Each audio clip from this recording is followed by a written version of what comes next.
মেৰেংখন হৈছে এখন বায়োগ্ৰাফিকেল নভেল অৰ্থাৎ এখন জীৱনীমূলক উপন্যাস আৰু এইখনত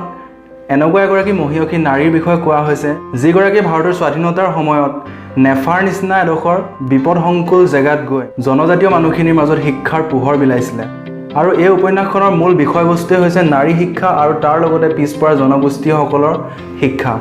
1910 চনত শিৱসাগৰ অৰ্জুনগুৰিত জন্ম লাভ কৰা ইন্দিৰা মিৰিৰ একেবাৰে সৰু অৱস্থাৰ নাম আছিলে হেনো মেৰেং আৰু মেৰেঙৰ দেউতাকৰ নাম আছিলে ৰায় বাহাদুৰ সোণাধৰ সেনাপতি আৰু তেওঁলোকৰ পৰিয়ালটো আছিলে একেবাৰে ছ'চিয়েলি বেকৱাৰ্ড ক্লাছৰ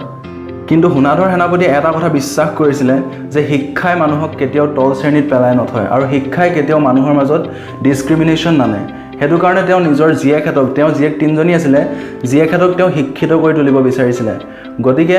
ইন্দিৰা মিৰি বা মেৰেঙক তেওঁ সৰুৰ পৰাই শিক্ষিত কৰি তুলিছিলে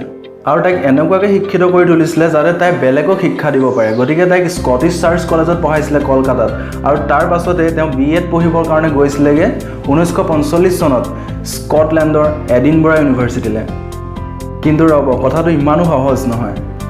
কাৰণ ইন্দিৰা মিৰি যেতিয়া এডিনবৰাত পঢ়িবলৈ গৈছিলে তেতিয়া তেওঁ কিন্তু জীয়ৰী ছোৱালী নাছিলে তেওঁ কলকাতাত পঢ়ি ওলাই অহাৰ পাছতে মহিচন্দ্ৰ মিৰিৰ লগত বিয়া হৈছিলে তেওঁ এজন মিচিং মানুহ আৰু তেওঁ আছিলে CCF অৰ্থাৎ ফৰেষ্টৰ চাকৰি কৰিছিলে চিফ কনজাৰভেটৰ অফ ফৰেষ্ট আছিলে আৰু তেওঁৰ লগত বিয়া হোৱাৰ পাছত 3টা সন্তানৰ মাক আছিলে ইন্দিৰা মিৰি কিন্তু তাৰ পাছতে কলাজ্বৰত আক্ৰান্ত হৈ মহিচন্দ্ৰৰ মৃত্যু হয় আৰু তাৰ পাছতে তেওঁ নিজৰ সন্তান তিনিটাক নিজৰ ভনীয়েকৰ হাতত দায়িত্ব দি এডিনবৰাত গৈ পঢ়িবলৈ গৈছিলে তেতিয়াহ'লে ভাবক তেওঁ কেনেধৰণৰ নাৰী আছিলে চাওক আজিৰ দিনতো বেটি বচাও বেটি পঢ়াও বুলি টিভিত এডভাৰটাইজমেণ্ট দি থাকিব লাগে ছোৱালী বচাবৰ কাৰণে ছোৱালীক পঢ়াবৰ কাৰণে কিন্তু সেইটো সময়তে ইন্দিৰা মিৰিৰ নিচিনা ইমান পিছপৰা জাতি এটাৰ ছোৱালী হৈ তেওঁ এডিনবৰাত পঢ়িবলৈ গৈছিলে ভাবি চাওক কথা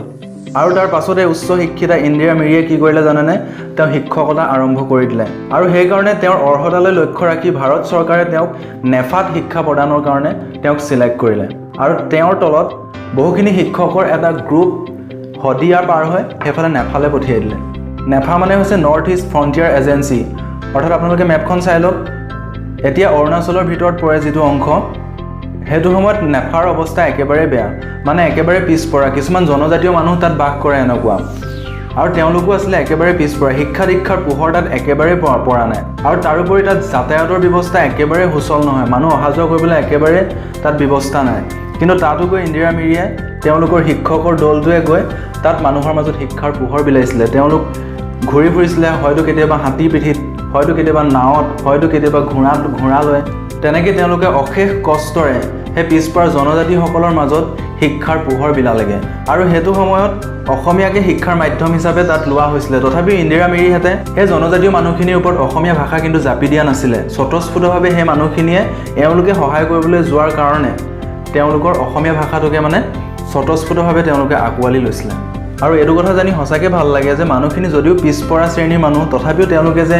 শিক্ষা বোলা বস্তুটোৰ ইম্পৰ্টেঞ্চটো বুজি পাইছিলে সেই দিনতে আৰু তেওঁলোকে শিক্ষা ল'বৰ কাৰণে স্বতঃস্ফূৰ্তভাৱে আগুৱাইও আহিছিলে কিন্তু 1947 চনত ভাৰত স্বাধীন হ'ল আৰু তাৰ লগে লগে ব্ৰিটিছসকল অৰ্থাৎ বগা চাহাববিলাক ভাৰতৰ পৰা গুচি গ'ল আৰু তাৰ লগে লগে আৰম্ভ হ'ল কিছুমান ক'লা চাহাবৰ ৰাজত্ব অৰ্থাৎ ভাৰতৰে কিছুমান বৰ বিষয়াৰ ৰাজত্ব চলিলে গোটেই ভাৰতবৰ্ষত আৰু হিন্দী ভাষাত নেফাৰ সেই জনগোষ্ঠীয় মানুহখিনিৰ ওপৰত জোৰ জবস্তি জাপি দিয়া হ'ল তাৰ পাছতে সঁচাকৈ শিক্ষা ব্যৱস্থাত এটা বৰ বেয়া প্ৰভাৱ পৰিলে আৰু এনেকুৱা দেখা গ'ল যে ড্ৰপ আউট ৰেটটো বহুত বেছি বাঢ়ি গুচি গ'ল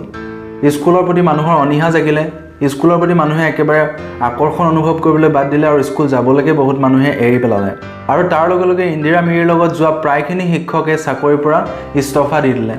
আৰু অৱশেষত ইন্দিৰা মিৰিয়ে অশেষ কষ্ট কৰিও আগৰ ছিষ্টেমটো আকৌ ৰিভাইভ কৰিব নোৱাৰি তেওঁ অৱশেষত ইস্তফা দিবলৈ বাধ্য হ'ল গতিকে প্ৰেক্টিকেলি ইন্দিৰা মিৰিহঁত বিফল হ'লেও কিন্তু এইটো কথা আমি মানি ল'বই লাগিব নেফাক তেওঁলোকে সেইটো সময়ত শিক্ষা দীক্ষাৰ ক্ষেত্ৰত বহুখিনি আগুৱাই লৈ গুচি গ'ল আৰু তাত তেওঁলোকে আনকি BEd কলেজলৈকে স্থাপন কৰিছিলে তথাপি উপায় নাই কালক্ৰমত তেওঁলোক সকলো বিফল হৈ আকৌ উভতি গুচি আহিলে ইয়ালৈ সেইকাৰণে ইন্দিৰা মিৰিয়ে তেওঁৰ ওপৰততো কোনো কিতাপে নিলিখিবলৈ কৈছিলে তথাপি আমি লিখিব লাগিব কাৰণ তেওঁ নিজে ভাবিছে তেওঁ বিফল বুলি কিন্তু আমাৰ চকুত তেওঁ কেতিয়াও বিফল হ'ব নোৱাৰে আচলতে কাৰণ তেওঁৰ দৰে এগৰাকী নাৰী বৰ্তমান সময়ৰ গোটেই ভাৰতবৰ্ষতো হয়তো সহজে বিচাৰি পোৱা নাযাব গতিকে এনে এগৰাকী নাৰীক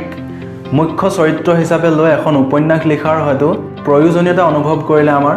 অনুৰাধা শৰ্মা পূজাৰী বাইদেৱে আৰু তাৰে পৰিণতিত আজি আমাৰ হাতত পৰিছেহি এই মেৰেং উপন্যাসখন। যিসকলে পঢ়িছে তেওঁলোককতো মই কোৱাৰ কোনো প্ৰয়োজন নাই, এখন কিমান ধুনীয়া এখন উপন্যাস, কিমান ভাষা, কিমান সাৱলীল ভাষা ইয়াৰ। চ' যিসকলে নাই পঢ়া মেৰেংখন নিশ্চয় পঢ়িব, বৰ ধুনীয়া কিতাপ। আৰু যদিহে মোৰ ভিডিঅ'টো ভাল লাগিলে তেতিয়াহ'লে লাইক কৰিব, কমেণ্ট কৰিব, শ্বেয়াৰ কৰিব।